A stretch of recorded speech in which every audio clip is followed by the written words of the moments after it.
이 문장을 문법적으로 좀 구분을 할 때 보통 하는 문장들을 문법적으로 평서문 이런 표현을 씁니다. 평서문. 뭐 그냥 우리가 쓰는 말들은 대부분 평서문이죠.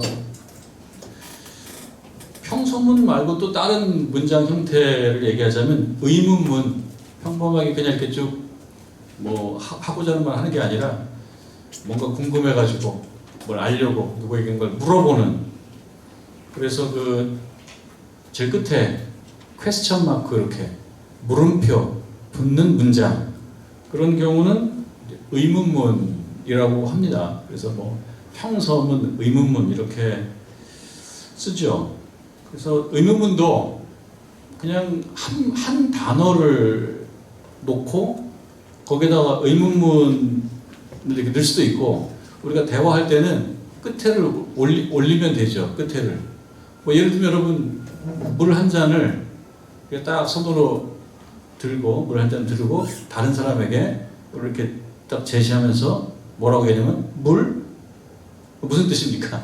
물? 물 드시겠어요? 그러니까 이 의문문은 끝에를 올리는 거죠. 그리고 그걸 글로 쓸 때는 끝에다가 물음표 이렇게 하면 되죠. 물음표에서 물자 넣고 물음표 하면은 뭐 하겠냐라는 뜻일 수도 있고, 또 어떤 경우는 이게 뭐야? 라고 하는 것일 수도 있고, 뭔가 좀 알고 싶어서 누군가에게 그 뜻을 물어보든지 의견을 물어보든지 그럴 때 쓰는 문장 형태가 의문문입니다. 하고자 하는 말은 뭐냐면, 의문문의 형식을 이렇게 취하기는 하는데 실상은 의문문이 아닌 경우도 있습니다. 이런 경우를 수사 의문문 이런 표현을 써요. 수사 의문문. 그래서 영어로는 rhetorical question 이런 말을 쓴다고 해요. 수사 의문문도 의문문이에요. 물어보는 거예요. 누군가에게 물어보는 건데 궁금해서 물어보는 거가 아니고, 알고 싶어서 물어보는 것이 아니고, 너무 당연한 건데 이거에 대해서 의문을 가질 수 있어? 라고 얘기하는 것이기 때문에 실제로는 뭡니까? 의문문이 아닌 거죠. 형식은 의문문의 형식을 띠지만, 그러나 그 실상은 평서문이에요. 평서문이면서도 또 말하자면 좀 강한 평서문이에요. 뭐 예를 한번 들어본다면은 뭐 이런 거죠. 부부가 대화를 합니다. 부부가 대화를 하는데, 여보, 내가 그 당신 위해서 10,000원 못 내겠어? 10,000원 못 내겠어? 무슨 뜻입니까? 뭐 물어보는 거예요. 10,000원 못 내겠어? 라고 물어보는 거예요. 물음표. 그 뜻은 뭐예요? 10,000원을 내겠다는 게 못 내겠다는 거예요. 낼 수 있다는 게 못 내겠다는 거예요. 낼 수 있다는 거죠. 10,000원은 너무 약하네요. 10,000원 너무 약해. 백화점에 갔어요. 백화점에 가가지고 딱 아내가 백화점 코너에서 아주 예쁜 원피스를 보면서 왔다 갔다 하는 거, 이거를 좀 샀으면 좋겠는데 가격은 좀 비싸고, 가만히 보니까 얼마라고 할까요? 그냥 하는 거니까 아무렇게나 해도 돼요. 얼마라고 할까요? 한 100만 원쯤이라고 할까요? 뭐 어차피 그냥 말로 하는 거니까 세게 부를게요. 100만 원쯤에 100만 원쯤. 왔다 갔다 하는 거예요. 왔다 갔다 하는데 부인 입장에서는 이게 너무 비싸다 생각하겠죠. 근데 옆에서 가만히 보니까 남편이 아내가 이 옷이 마음에 들어 하는 것 같은데 이 가격 때문에 뭐 말을 못하고, 근데 옆에서 남편이 아이 그냥 사. 내가 당신 위해서 100만 원 못 내겠어? 라고 하는 얘기는 100만 원을 내겠다는 게 못 내겠다는 거예요. 내겠다는 거죠. 내겠다는 거. 궁금한 것이 아니고, 궁금한 것이 내 뜻이 그렇다라고 하는 것. 당연하지 않아? 그런데 이걸 좀 지나치게 해서 내가 당신 위해서 내 목숨 못 바치겠어?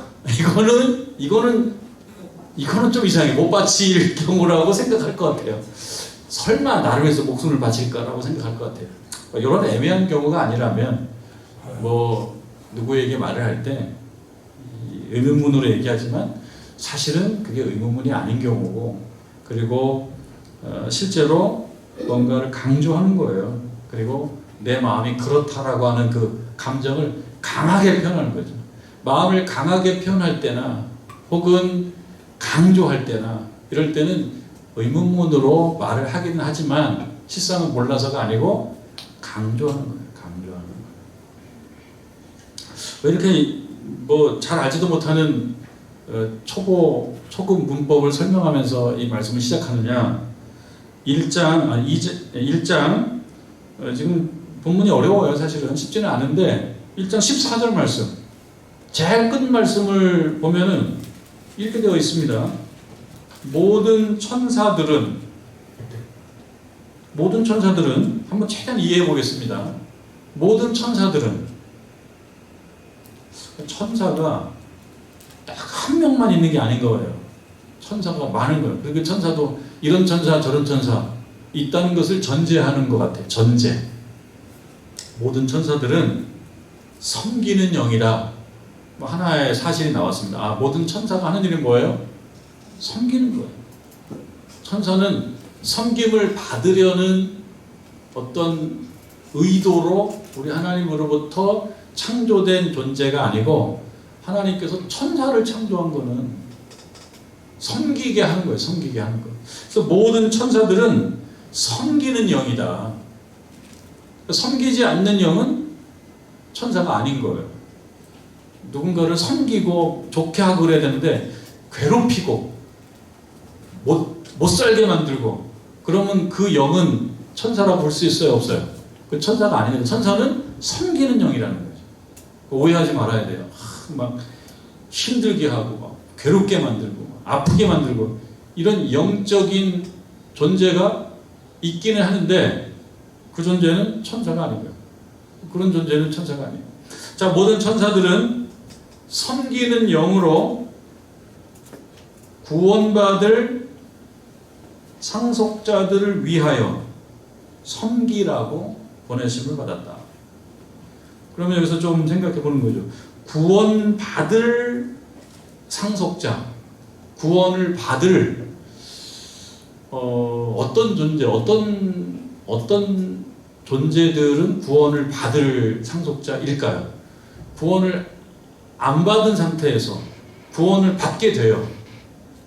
그 구원을 받는 건 무엇으로 인하여? 우리가 전사님께서 기도를 잘 해주셨습니다. 예수님께서 십자가에 못 박혀 돌아가신 그 사실에 대해서 우리가 조금 마음에 감동이 없이 살아가기도 하지만 그걸 다시 회복하게 해달라고 하는 그런 기도를 들어주셨는데, 우리 예수님의 그 대속 사역으로 인하여 구원받게 되는 존재들이 있습니다. 그 누굽니까? 우리들이죠. 신자들이죠. 이야기하자면 그리스도인들입니다. 그리스도인들은 어떤 사람이 그리스도인들입니까? 그리스도를 따르는 사람들이에요. 그래서 헬라어로는 크리스티아노스라는 말을 써요. 크리스티아노스는 그리스도를 쫓는 자들이에요. 그리스도를 따라가는 자들. 그 그리스도인들, 그러니까 그리스도 우리 예수님을 따라가는 자는 어떤 자들입니까? 구원을 받을 상속자인 거죠. 그리스도를 안 따라가는 자들은 구원을 받은 상속자에서 제외된 사람들이겠죠. 그러니까 그리스도를 따라가는 사람들, 그래서 그리스도의 사역으로 인하여 구원이라고 이야기하는 뭔가 신분의 변화, 존재의 변화를 겪게 될 사람들, 그 사람들 얘기합니다. 쉽게 얘기하면 그리스도인들이에요. 그러니까 천사들은 섬기는 영인데 누구를 섬기느냐? 그리스도인들을 섬기는 거예요. 그리스도인들이 구원받을 상속자, 구원을 상속받는 과정에서 이렇게 저렇게 갈고 닦아져야 될 때, 갈고 만들어져 가야 될 때, 그때 돕는 자들이죠. 돕는 자들. 그래서 보다 성숙한 그리스도인이 되고 정말 완전하게 구원받을 만한 그리스도인들이 되는 그 수준까지 가는데 도움을 주는 존재, 그 존재가 누구냐? 천사라는, 천사. 모든 천사는 그런 존재라는 겁니다. 구원받을 상속자들을 위하여 섬기라고 보내심이 아니냐. 모든 천사들은 섬기라고 보내심을 받았어요. 그럼 보낸 분은 누굴까요? 우리 하나님께서 보내신 거죠. 하나님께서 천사를 만드시고 천사를 보내서 신자들로 하여금 구원 받을 만한 존재로 만들어져 가는 과정 속에 이렇게 저렇게 도와줘서 결국은 그 자리로 가게 만들어내는 그런 존재들. 그러니까 하나님의 1급 도우미들이죠. 또 구원 사역을 이 땅에서 성취하신 우리 예수님의 1급 도우미들이 바로 천사들입니다. 그 천사들 좋은 존재죠. 좋은 존재예요, 천사들은.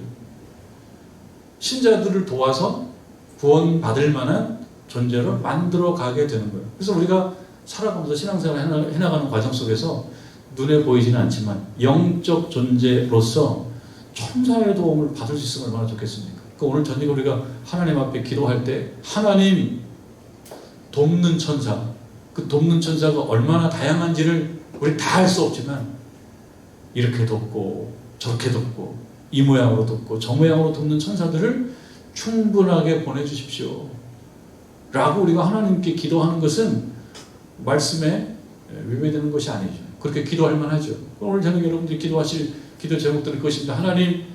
하나님께서 천사들을 만드신 것은 구원받을 상속자들을 도우라고 만드셨으니 제가 그런 사람 아닙니까?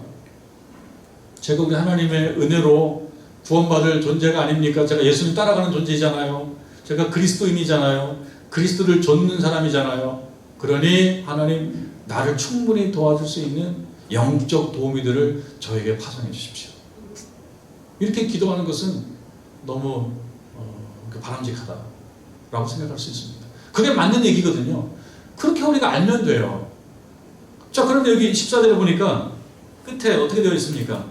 섬기라고 보내심이 아니냐? 의문문이라고요. 의문문. 보내심이 맞다는 거예요? 안 맞다는 거예요? 이걸 잘 모르기 때문에 이거 아니야? 뭔가 약간 확신이 없어요. 그래서 우리 대화할 때 그거 아니야? 천사들은 그런 거 아니야? 그래서 뭐 물어보는 조금 더 선배 신앙인에게 천사들은 하나님께서 구원받을 상속자들을 위해 섬기라고 우리에게 보내주신 거 아니야? 이렇게 말을 물어봤다면 선배 신앙인으로부터 그 분명한 확답을 받기를 원하지만 그거를 질문하는 사람은 뭔가 확신이 없는 것일 수도 있어요. 확신이 없이 보다 확실한 대답을 얻기 위해서 이렇게 물어볼 수 있어요. 그러나 지금 이 히브리서 기자는 누굽니까? 지난주에 공부했다시피 말하자면 우리 예수님에 대한 확신이 좀 없는 사람들, 하나님의 말씀 1장 2절에 보면 이 모든 날 마지막에는 아들을 통하여 우리에게 말씀하셨다. 이 모든 날 마지막이라고 하는 그 말은 어찌 보면은 클라이막스라고도 볼 수가 있겠습니다. 또 절정, 결국 가장 돋보이는 그런 때와 장소 때 역할했던 분이 누구냐면 아들이에요. 그 아들은 누구십니까? 예수님이에요. 그 예수님이 그리스도가 되신 거예요. 그래서 합쳐서 얘기합니다. 예수 그리스도. 그 예수 그리스도를 보내셔서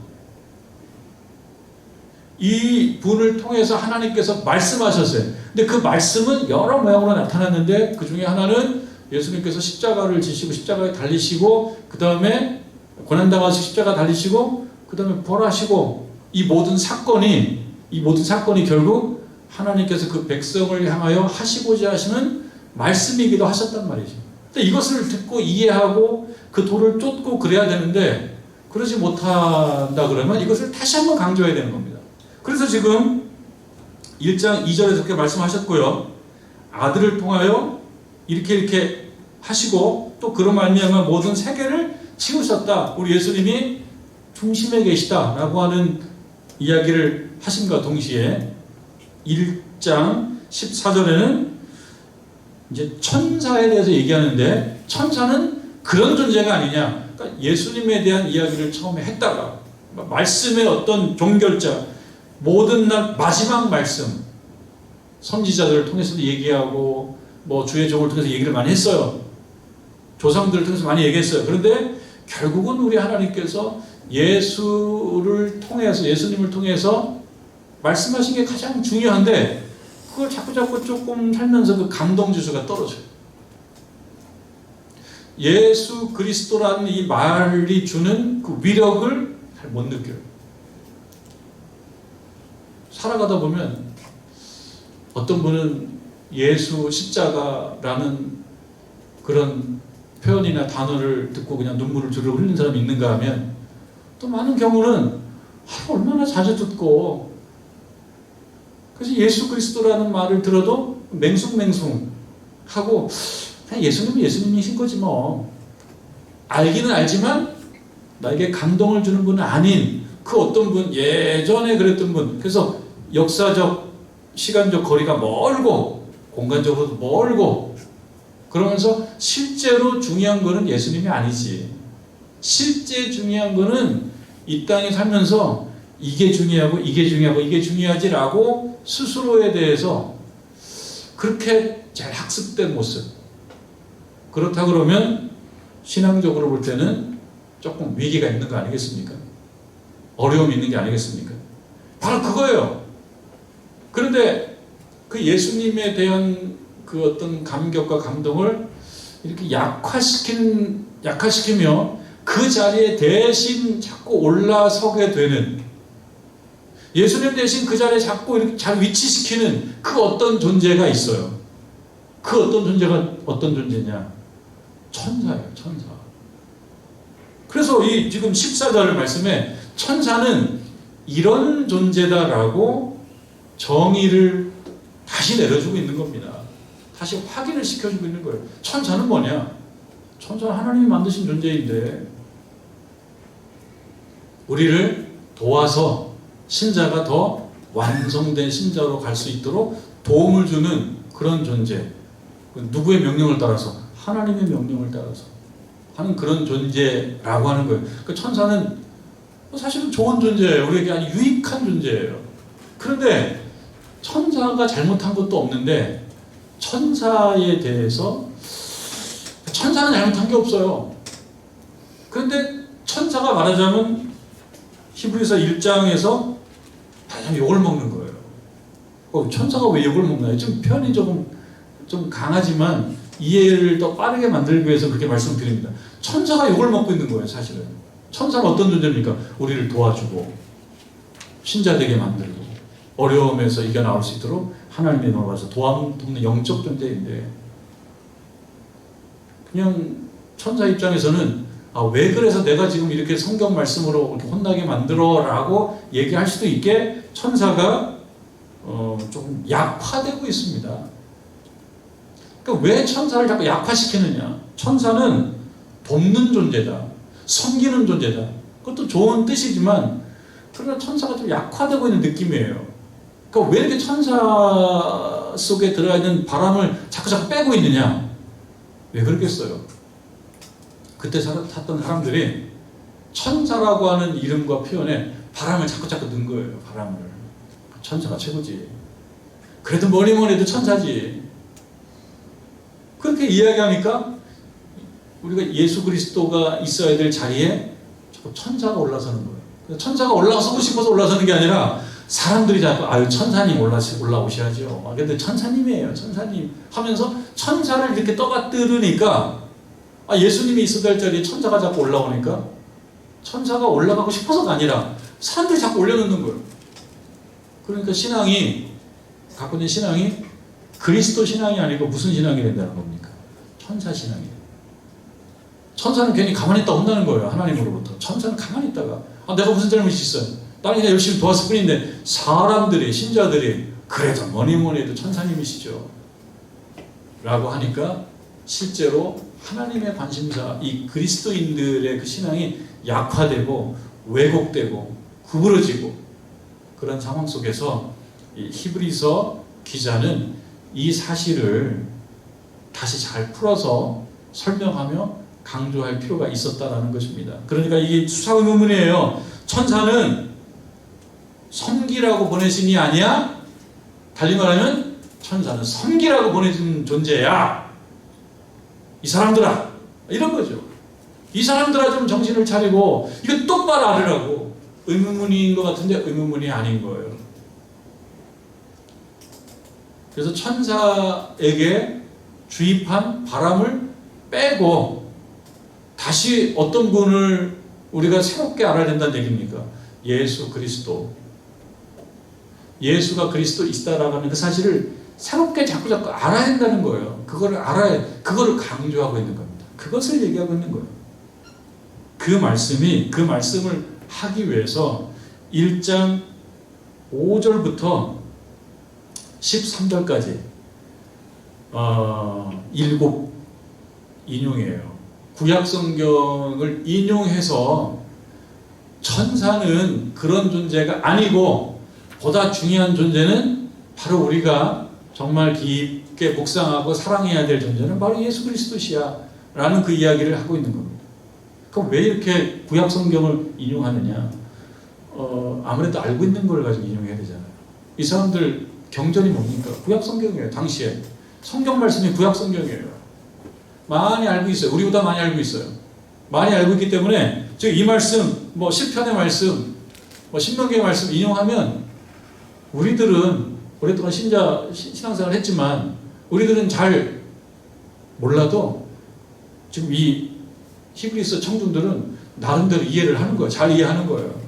우리가 잘 몰라요. 이 사람들은 잘 이해하는 거예요. 자, 한번 살펴봅니다. 이 부분은 저도 말씀을 준비하면서 미리 준비를 했습니다만 아주 극적이거나 새롭거나 막 재미있거나 그런 말씀들은 아니에요. 그냥 한번 보는 겁니다. 그냥 공부 차원으로 한번 보는 겁니다. 히브리서 청중들, 그러니까 히브리서 청중들이라고 보면 당시에 어떤 교인이라고 보십시다. 히브리서의 교인들을 향하여 신앙 교사가 설교를 설명을 하는 겁니다. 1장 5절 보면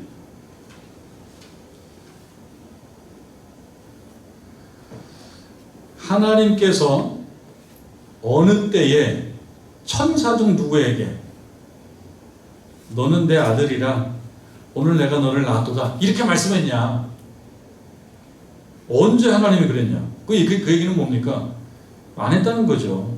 이것도 어떻게 보면 수사 의문문이라고 볼 수가 있겠어요. 하나님께서 어느 때에 천사 중 누구에게 너는 내 아들이라 오늘 내가 너를 낳았도다 하셨느냐? 라는 것을 의문문으로 본다 그러면 수사 의문문이죠. 그렇게 안 했다는 겁니다. 이 당시에 많은 신자들 중에 특히 이제 그 유대교, 그러니까 유대교 사상을 잘 알고 있는 유대적 배경 하에 있다가 그리스도인이 된 사람들, 천사에 대한 공부도 많이 한 사람들에게 있어서는 천사는 매우 중요한 존재였어요. 그래서 초기 신자들 중에 특별히 유대교에서 개종해가지고 신자가 된 사람들 같은 경우는 천사는 어느 정도 계급이고 어느 정도 위치되어 있냐라는 것과 혹은 천사는 어떤 일들을 하는 존재야 라고 하는 그 사실에 대해서 관심이 좀 많았다 그래요. 관심이 많았어요. 그 중에 어떤 사람들은 어떻게 생각했냐면 천사가 하나님과 인간 사이에서 잘 중재하는 역할. 그게 뭐냐? 중보자. 천사가 중보자라고 생각하는 사람들도 있었다는 겁니다. 그리고 이 사상이 좀 깊어지면 천사는 그런 존재야. 그래도 뭐니 천사지. 그런 경우가 진전되면 어디까지 가냐면 천사를 숭배하는 데까지 갑니다. 천사를 숭배하는. 그래서 천사 숭배 사상이라고 한단 말이죠. 골로새서 2장 18절에 여러분 제가 읽어드릴 텐데요. 골로새서 2장 18절에는 어떤 말씀이냐면 이런 말씀이 있어요. 아무도 꾸며낸 겸손과 천사 숭배를 이유로 너희를 정죄하지 못하게 하라. 그러니까 겸손을 꾸며내면 안 되고요. 겸손도 꾸며내기도 한다는 거예요. 아주 거룩하게 보이고 착하게 보이고 진짜 겸손한 게 중요하지 꾸며낸 겸손. 누구도 꾸며낸 겸손과 천사 숭배를 이유로 너희를 정죄하지 못하게 하라. 그 당시에 그러니까 이 골로새 이 서서도 초기 교회 시대를 반영하고 있는 성경인데 천사를 숭배하는 사람들이 있었다는 거죠. 천사를 숭배를 하는 거는 나름대로 본인들은 합당한 이유가 있었을 거예요. 우리가 하나님을 직접 섬길 수 없다. 우리는 지체가 낮은 존재이기 때문에 하나님을 직접 섬길 수는 없고, 그래도 조금 좀 하나님을 대체하는 대체 영적 존재, 그 천사 아니냐. 우리 천사를 섬기면 하나님을 섬기는 거야 라고 억지로 신학적으로 이렇게 만들어서 천사를 숭배하는 것을 권장하고 천사 숭배를 합니다. 그리고 천사에 대해서 뭔가 좀 많이 알기 위해서 말하자면 금욕 생활, 금식을 하고 혼자서 수도하고 오랜 시간 기도하고 하는 과정 속에 말하자면 깊게 그 신적 세계에 들어갈 수 있다라고. 그래서 여러분 입신이라는 말 써요. 입신. 신적 세계에 들어가는 그 경험을 하면서 그 신적 세계 속에서 뭘 보고 오냐면 천사를 보고 와서 그 자기의 영적 경험을 가지고 사람들에게 이야기하면서 자기가 영적 권위가 높아지는, 그래서 멋있게 보이는 이런 사람들이 있었다는 거예요. 그러면서 내가 봤던 것이 참이야 라고 얘기하면서 거기에 좀 덧붙이고 천사에 대한 오해를 많이 갖게 만들고요. 천사에 대한 본래 실상이 아닌 보다 신적 존재라고 하는 걸 또 강조하게 만드는 사람들이 있었습니다. 그런데 그렇게 못하게 하는 거죠. 천사 숭배를 이유로 너희를 정죄하지 못하게 하라. 그가 그 본 것에 의지하여 그 육신의 생각을 따라 헛되이 과장한다. 이런 경우가 오늘날에도 있지만 예전에도 있었다는 거예요. 본인이 천사를 말하자면 경험하게 되는 영적 경험을 하고 이것을 과장해요. 그래가지고 사람들에게 부풀려서 얘기하는 거죠. 부풀려서 얘기하면서 본인은 어떤 존재가 되는 거예요? 교만한 존재가 되는 거예요. 교만한 거예요. 이 천사 숭배 사상 속에는요, 여러 가지가 들어가 있습니다. 가짜로 겸손하고, 거기에 또 교만하고. 이렇게 되니까 이 반작용으로 예수 그리스도를 따르고 쫓고 해야 되는 그 열심, 신앙의 열심이 약화돼요. 그래서 이 점을 지적하고 있는 것이죠. 하나님께서 어느 때에 천사 중 누구에게 너는 내 아들이라. 여기서 아들은 누굽니까? 예수 그리스도죠. 언제 하나님께서 천사가 그리스도라고 한 적이 있냐? 이 말을 구약의 말씀을 인용하면서 하고 있는 것입니다. 이것은 시편 2편 7절의 말씀을 인용한 건데요. 시편 2장 6절은 내가 나의 왕을 내 거룩한 산 시온에 세웠다 하시도다 라고 하는 그 말씀 다음에 나오는 말이 바로 이 말씀이에요. 너는 내 아들이요 아들이라 내가 오늘 내가 너를 낳았다. 이 말씀은 무엇입니까? 예수님께서 하나님의 아들이시고 동시에 해방자로 시온에 세우심 받았다라는 뜻인데, 이 히브리 청중들에게 이게 이해가 잘 안 될 수도 있습니다. 예수님께서 정치적 해방을 하셨나? 못했지 않았어? 라고 생각하면서 이 해방자로서 어떤 자유를 주는 존재로서 예수님을 잘 못 알아보는 그런 사람들이기도 했어요. 그래서 자꾸 천사로 가는 사람도 있었단 말이죠. 이 말씀 무슨 말이냐면 예수 그리스도를 인간적 차원으로만 보지 말아라. 인간 예수, 나사렛 출신의 예수라고만 보면 안 된다는 거예요. 나사렛 출신의 청년으로만 보면 안 된다는 거예요. 하나님의 아들이죠. 그 어떤 존재입니까? 영적 존재죠. 그런데 어떤 천사에게 아들이라고 한 적이 있냐? 우리 예수님만이 그렇다라고 하는 얘기를 설명하고 있습니다. 그리고 여러분, 두 번째 보면 5장 두 번째 부분 나오죠. 또 다시 5절 두 번째 부분 니은에 나는 그에게 아버지가 되고 그는 내게 아들이 되리라. 똑같은 말씀이에요. 이 말씀은 사무엘하, 여기 아래 보면 난하죠. 제일 아래 보면 사무엘하 7장 14절의 말을 인용하고 있습니다.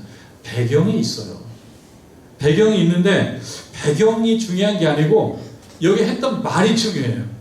배경은 성전 건축을 사모하는 다윗을 향해서 하나님께서 나단 선지자를 통해서 하신 말씀이거든요.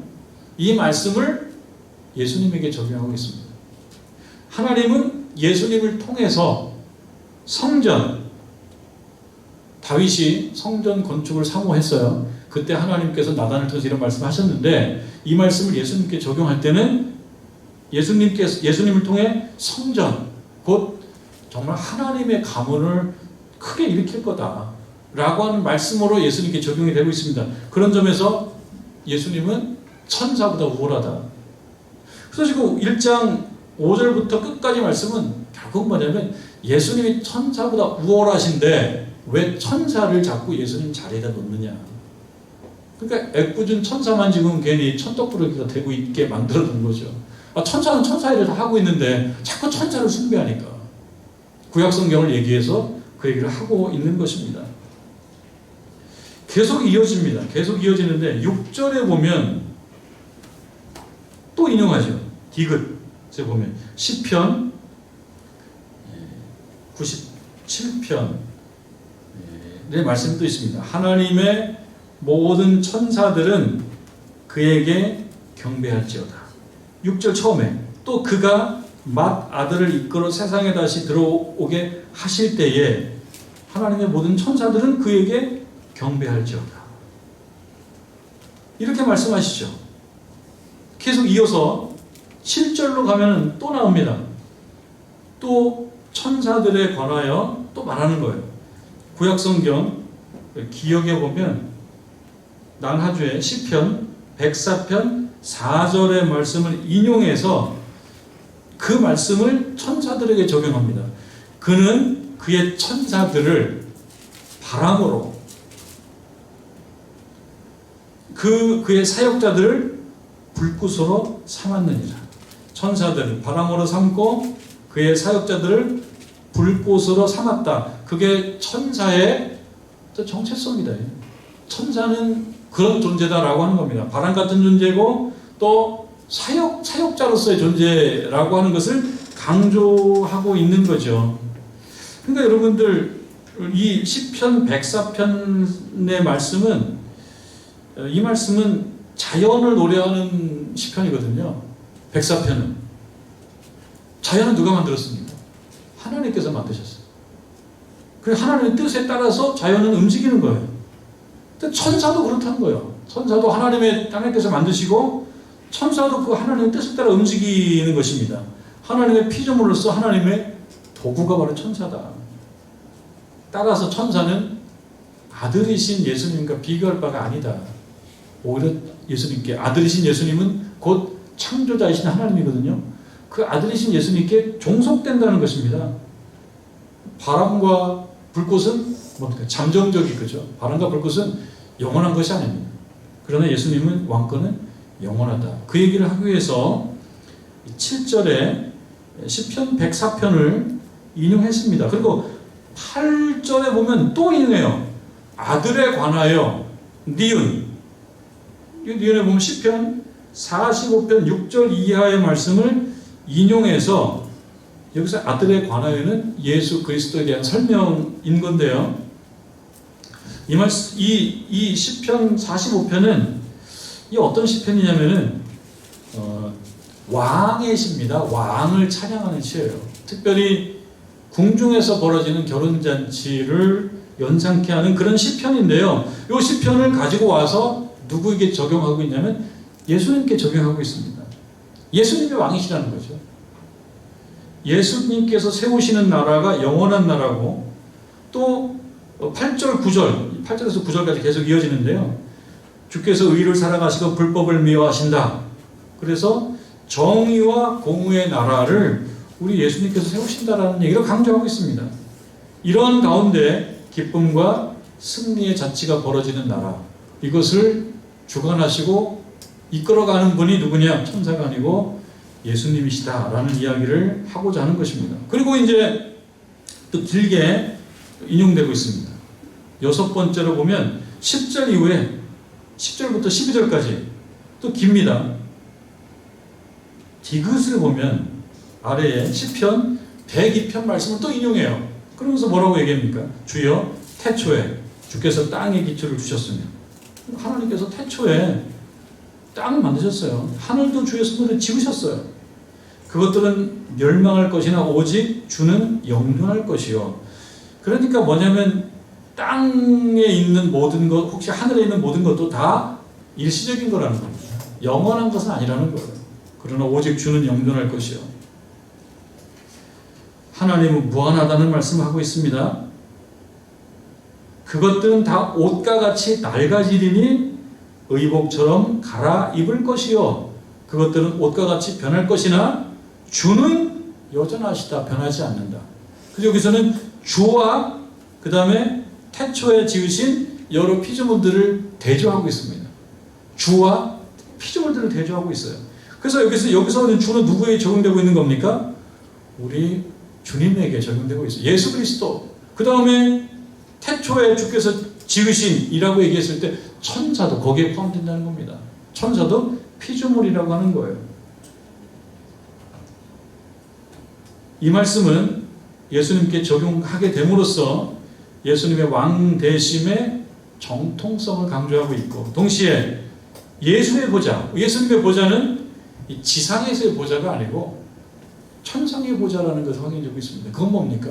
일시적인 보좌가 아니라 영원한 보좌. 사실 그 말씀이 우리들에게 좀 너무나 좀 거시적인 표현들이기 때문에 탁 와닿지 않을 수도 있는데, 그럼에도 불구하고 이렇게 설명하고 있는 것은 사람들이 예수님에 대한 이해가 어렵다고 자꾸 다른 쪽으로 가기 때문에 그래요.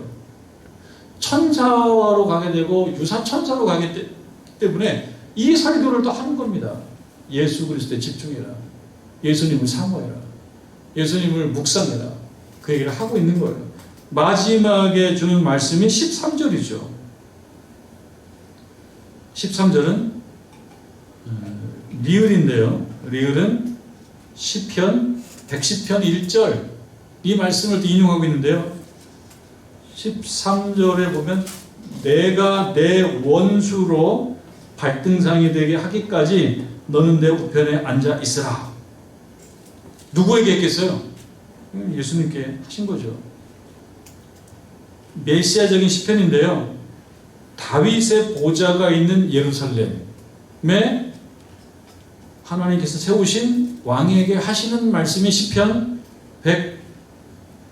110편이기도 합니다만, 이 말씀을 예수님께 적용함으로써 예수님의 왕되심을 강조하는 거예요.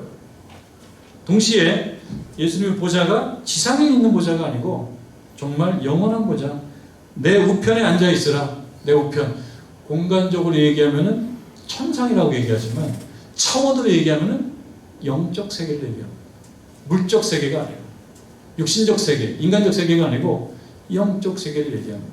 이렇게 쭉 설명을 하고 14절에 이야기하는 거예요. 모든 천사들은 섬기는 영이 아니냐.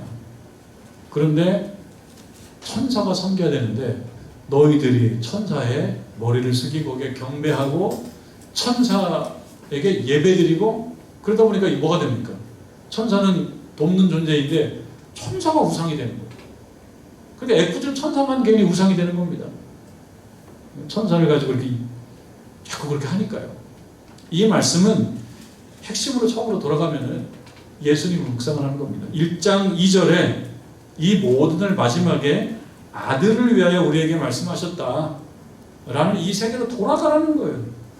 이 아들을 만유의 상속자로 세우시고 그로 말미암아 모든 세계를 지었는데 이 이해가 자꾸 약화된다. 감동이 안 되는. 예수님 그리스도라는 말을 들어도 감동이 잘 안 되니까. 그리고 감동은 자꾸 다른 데가 살려버려요. 그 부분을 지적하고 있는 겁니다. 그래서 지금 이 히브리서 기자는 그 신도들에게, 그 신자들에게 뭘 얘기하고 있냐면 다시 처음으로 돌아가고 예수님에 대한 감동을 다시 회복하고 지금 하고 있는 잘 안 된다고 자꾸 눈에 보이고 또 쉬운 어떤 대상을 향해서 경배하고 이렇게 하지 말아라라고 하는 겁니다. 우리에게 주는 교훈은 천사 숭배 우리도 하지 말아야죠. 우리는 천사는 우리를 돕는 존재라고 알아야지 천사를 숭배하는 건 아닌 거죠. 그러니까 천사 숭배를 하지 말아야 되는 거 동시에 유사천사, 그냥 뭔가 좋아 보이는 것, 뭔가 좋아 보이는 것에 고개 숙이고 예배드리고 이거 하지 말라는 겁니다. 예수가 그리스도이심을 믿지 못하는 차원까지 가게 되면 안 된다. 우리에게 주는 교훈입니다. 또 무엇입니까? 14절에서 말씀하는 것처럼 하나님은 구원받을 상속자인 신자들을 매우 귀하게 생각하셔서 이 신자들을 돕는 존재로 천사를 보내주셨을 정도로 우리들은 어떤 존재입니까? 귀한 존재이다. 그것은 뭐예요? 스스로 생각할 때 자존감이 너무 떨어지지 말아라. 나 별 볼 일 없어 이렇게 하지 말아라. 하나님의 어떤 존재입니까? 구원받을 상속자다. 그래 나는 하나님께 구할 때, 기도할 때, 하나님을 부르짖을 때 우리 하나님께서 내 기도를 들어주신다 라고 생각하는 거예요. 너무 겸손을 가장한 자기 비하 이럴 수 있습니다.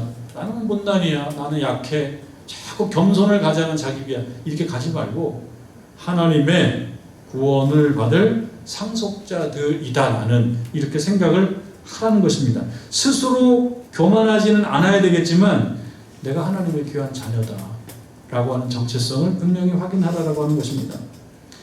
자녀된 특권이라고 하는 것, 자녀된 특권이라고 하는 것은 분명히 특권이라는 요소가 있지만 그러나 동시에 어떤 또 의무가 부과됩니까? 우리가 하나님의 구원받을 상속자들이지만 이 특권만 생각하면 안 돼요. 무엇입니까? 자녀답게 거룩하게 살아야 하는 의무가 있다라고 하는 것. 어떤 단어, 어떤 표현 하나를 여러분들이 묵상하면 좋으냐면 하나님의 자녀답게, 또 이 말씀대로 얘기하자면 구원받을 상속자답게, 이것입니다. 설교 말씀 제목을 하나 뽑자면 구원받을 상속자답게 이렇게 뽑을 수 있겠죠. 우리가 오늘 살고 내일을 살아갈 때 구원받을 상속자답게 당당하게 살아가고 그러면서도 교만하지 말고 겸손하게 살아간다면 우리의 신앙을 다시 한번 회복할 수 있다. 그 사실을 믿고 여러분 2024년도 이 7월 장마철에 살아갈 때 몸도 피곤하고 여러 가지 어려움이 있겠지만 그럼에도 우리가 예수 그리스도를 통해서 다시 한번 감동하고 예수님 신앙을 다시 한번 회복하는 저와 여러분 되기를 주님의 이름으로 축원합니다.